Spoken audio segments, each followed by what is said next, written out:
Hello everyone, it's Old Guardian here. Blizzard is trying to promote the new Twist format with the sale of battle-ready decks, so there are 6 decks available in the client shop right now that you can buy either with gold or with real money. So a normal version of these decks costs 3,200 gold, that's like 1.5 mini sets, or 19.99. Whereas the golden version sets you back 12,000 gold or 79.99. Alright, that's a pretty hefty price tag. Do you get what you really want with that price tag? Let's take a look at the decks. First of all, we have the Demon Hunter deck. And basically all of these decks follow the same pattern. They have either 3 or 4 legendary cards in them. Then they have a couple of epic cards, and then they're filled with some commons and rares, which are typically not that important. And also, none of these decks are playable out of the box. They say battle ready, but they're not battle ready. Like this Demon Hunter deck. It's an outcast Demon Hunter that still uses Lady Steno, even though Lady Steno was nerfed, and it doesn't even have spell support for Lady Steno. Just many mind-boggling decisions about the deck.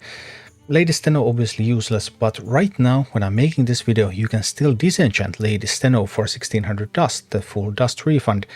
It's available for, I think, less than a day at the time I'm recording this, so if you're very early, then you might be able to pick that up, which might make the Demon Hunter deck sort of useful for dust purposes, but it might still be too weak. Then the Demon Hunter deck, well, it has Kurtrus Demon Render, which used to be great in Standard, but hasn't really found its place in Wild. There's Fellering the Forgotten, which is used in Outcast Demon Hunter in Standard. It's a really good card. And then there is Philosophy, and Philosophy is used in Quest Demon Hunter in Twist. And Philosophy is an important card in the list, but obviously the quest is even more important and that one is not included. So overall, not something I'm super excited about, this Demon Hunter list, but it has some elements that you might be interested in.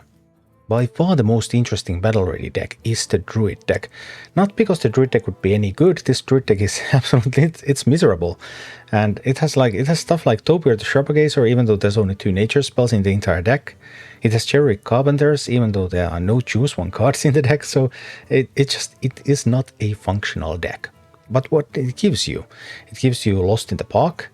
So if you want to play Quest Druid in Wild or in Twist, Lost in the Park is a key card. Actually in Twist version at least it's the only legendary card in the deck, and you get it from this, so that makes it pretty decent. You get Anub'arak Khan and a pair of Underkings, so those might have some use in Standard format, even though Anub'arak Khan list typically isn't the way Druid is nowadays played in Standard, but it still has some potential there.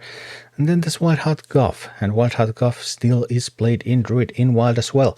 So yeah, even though it has rotated out in the Wild format, then Whiteheart Guff is a powerful card. And Topiary the Sharpgazer, which really doesn't see any play.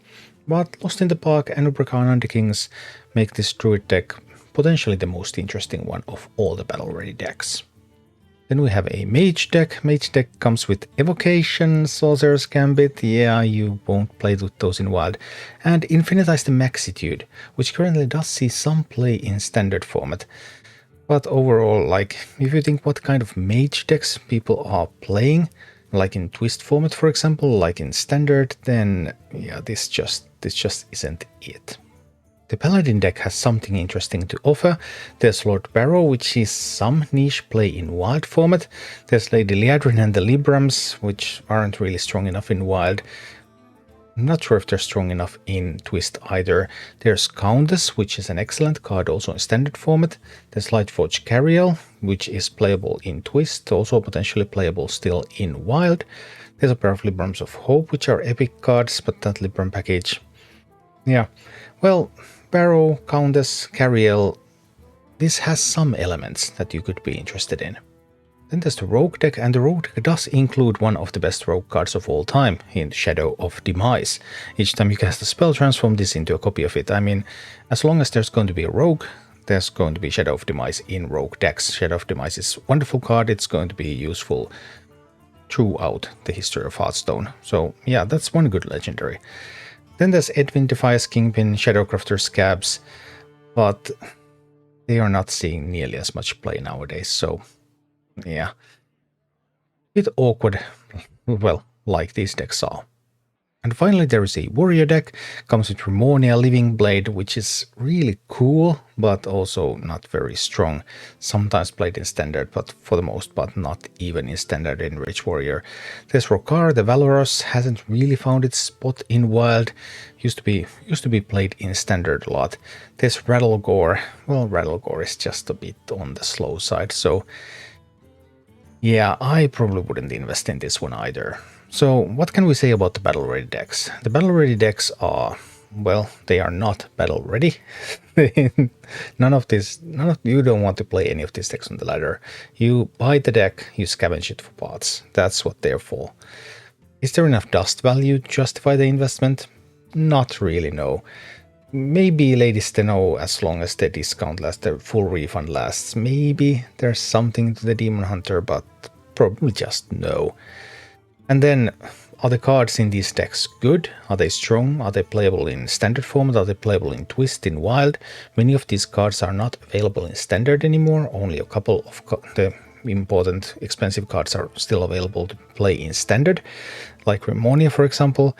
And yeah, it's also a little bit disappointing. There's like Remonia, not playable. Shadow of Demise is in standard. Yeah, that rogue card is still alright. Paladin and Druid. Paladin and Druid, basically those are the decks that give you some tools that you can use in standard format, also in twist, also in wild. Druid is by far the stronger of the two, Paladin comes second, and everything else is just far behind.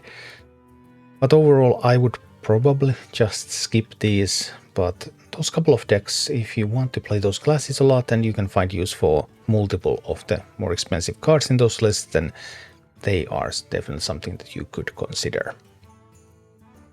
Thank you for watching. Click like and subscribe if you enjoyed this, and a special thanks to all of my Patreon supporters, YouTube members and Twitch subscribers who make all of these videos possible.